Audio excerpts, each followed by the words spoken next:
Vous savez,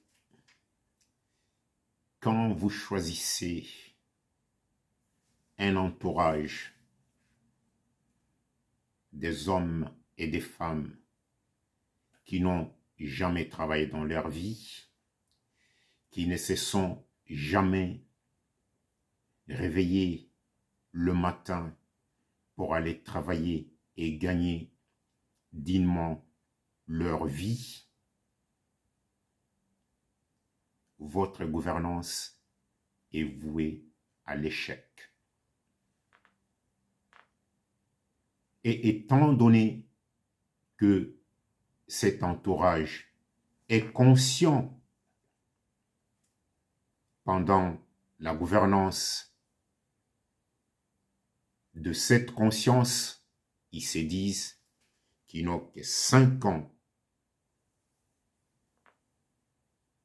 à la gouvernance, et compte tenu que ces hommes et ces femmes que vous avez choisis n'ayant pas cette valeur travail, pendant ces 5 ans, ces hommes vont piller la République. Ces hommes vont détourner les fonds alloués à leur ministère pour de besoins personnels. Voilà ces mauvais choix dans la magistrature suprême de toute la République dans ce monde. Alors, mes chers compatriotes, les élections arrivent dans 3 ans. Est-ce que le fait de penser même peut-être à changer la gouvernance va nous apporter des solutions dans cette République? Ça fait des décennies que dans cette République, nous avons changé différentes gouvernances, croyant toujours que les solutions vont tomber du ciel. Ceux qui ont toujours cru que Dieu va nous apporter des solutions à nos problèmes, ceux qui ont toujours cru que c'est en priant que Dieu doit solutionner les problématiques de notre République, cela ne dit pas qu'il ne faut pas prier, cela ne dit pas qu'il ne faut pas croire en Dieu, mais Dieu est là pour accompagner ceux qui veulent s'en sortir.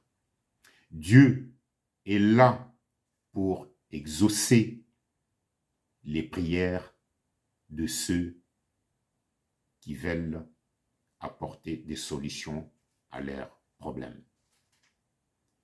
Alors surtout, ne détournez pas, disons, ma façon d'expliquer les choses, qu'il ne faut pas croire en Dieu. Mais il faut croire en Dieu tout en travaillant. Voilà les raisons pour lesquelles nous devons nous les dire à tous. Une gouvernance avec un entourage des hommes ayant aucune valeur travail, la gouvernance est vouée à l'échec. Mes chers compatriotes, mes chers amis congolais, il y a des moments où je cite toujours le Rwanda, pas comme référence, mais un pays avec un homme à sa magistrature suprême, Monsieur Kagame. Cet homme a compris comment il fallait diriger cette république. Nonobstant le génocide que cette république a connu, Kagame a compris beaucoup de choses. Kagame et son peuple ont relevé les défis sans pour autant oublier le malheur du génocide, mais ce peuple s'est dit, c'est en se rassemblant que le Rwanda peut relever les défis. Et Kagame et son peuple ont eu un objectif commun, construire le Rwanda. Quelque part, j'en suis persuadé, comme les gens ont toujours difficile d'écouter ou bien de faire une bonne lecture d'une phrase, ils essaieront toujours de prendre un petit détail pour encore qu'il y ait polémique. Nous pouvons condamner, nous devons condamner ce qui se passe dans cette cuvette centrale.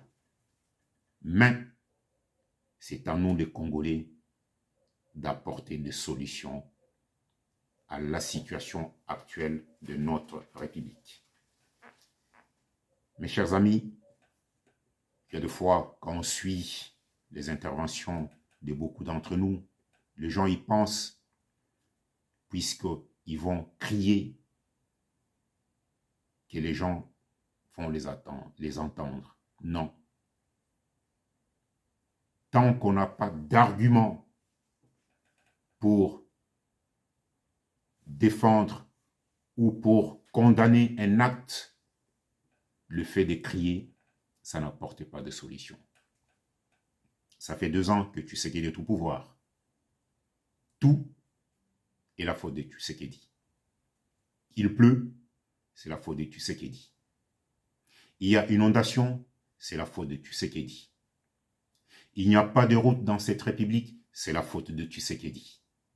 Alors, mes chers compatriotes, ça fait combien de décennies que cette république,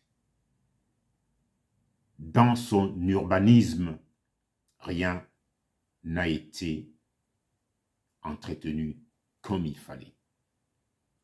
À l'époque de Belge, cette république avait tout. À l'époque de Belge, cette république avait l'électricité en continu.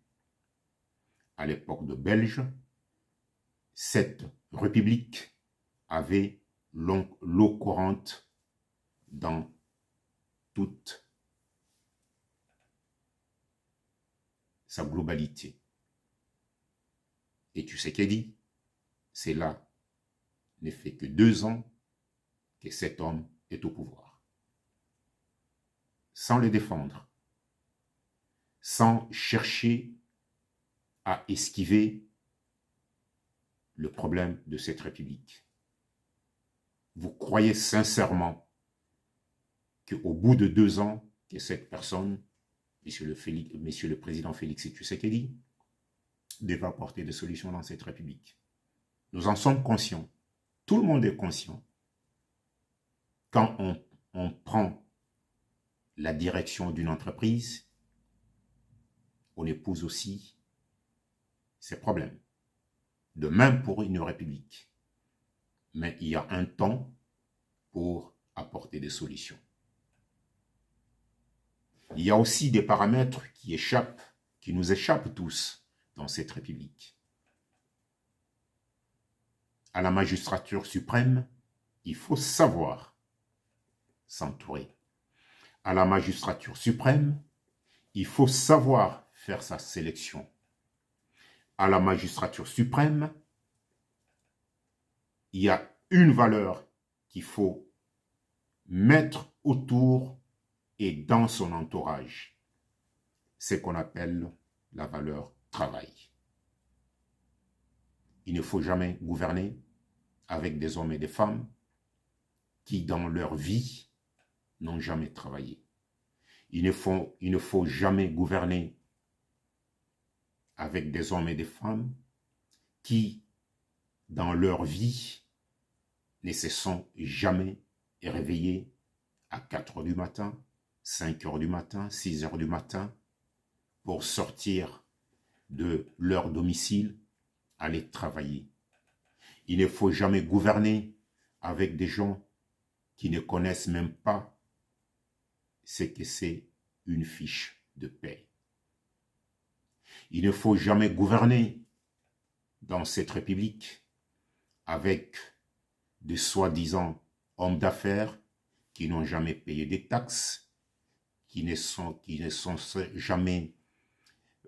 n'ont jamais aussi payé les impôts dans cette République, tout en sachant que toute République a besoin de fonds pour faire fonctionner son administration.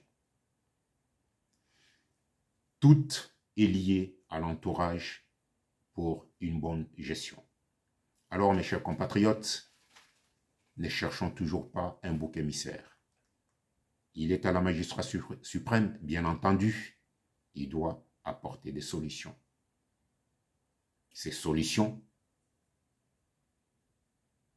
sont liées aussi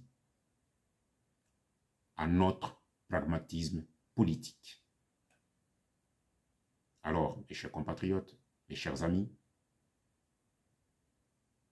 est-ce que vous pensez le fait de changer une gouvernance que la République apportera des solutions à ces problèmes? Nous avons connu tant de présidents dans cette République. Nous avons changé de gouvernance toutes les décennies. Est-ce que cette République s'est déjà relevée comme il le faut? Sans oublier, c'est vrai, dans cette République à l'époque de Mobutu, tout était presque opérationnel. Nous devons à chacun d'entre nous doit se responsabiliser. Tant que nous ne serons pas responsables de notre devenir, cette République ne se relèvera jamais. Alors, ne cherchons toujours pas un bouc émissaire quelque part à toutes les situations négatives à cette société. Notre République a besoin des hommes qui se projettent vers l'avenir. Notre République n'a pas besoin des hommes qui ne voient que tout en noir. Tout est mauvais à chaque réforme. Tout ne peut pas se réformer pour X raisons. Alors, mes chers compatriotes, soyons des responsables pour l'avenir de notre République.